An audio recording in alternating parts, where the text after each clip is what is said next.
The only other thing I just thought of is Yeah. I give blood because I'm O negative. You give blood, yes. All the time.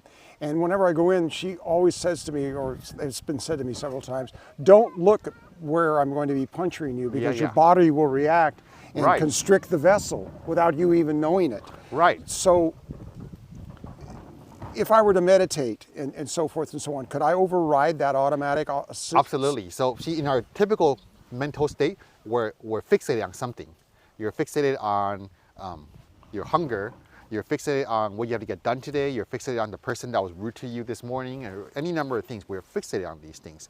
And when we're stuck on these things, we are less than our full selves. Does that make sense? Because you have a lot of capacity to be successful, happy, wonderful in all these different ways. But if you're stuck on something, you can't, right?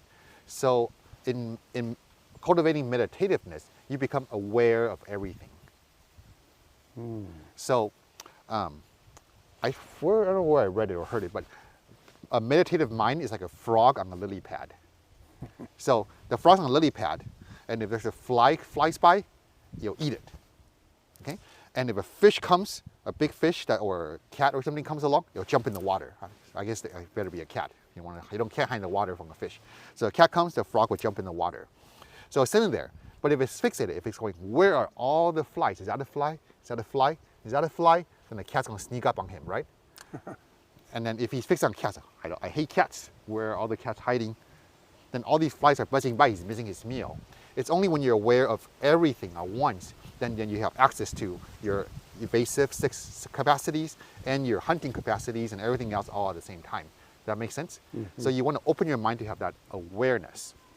So if you're stuck on the needle going to your arm, then you're stuck there, and that'll be tense, and that will limit your ability to relax and have your whole body be in the most natural, comfortable state.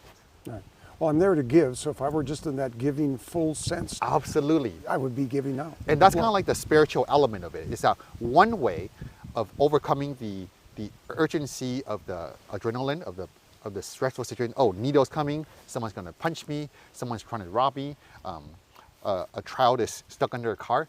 A way to overcome that is to have a sense of a higher purpose. Like, yes, this is uncomfortable, but I believe this is for an important purpose, that I believe it. And when you have that, then you can overcome that discomfort, right? I mean, that's how we all do this. Like, we go to work and work is boring or suck or whatever, right?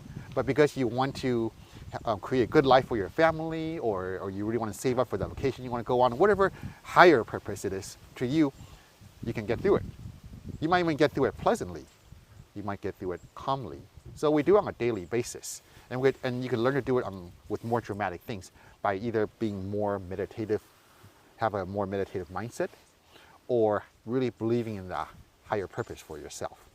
Make sense? Very much. Yeah. Thank you. All right, great questions. Thanks for helping me discuss this. Thanks for watching.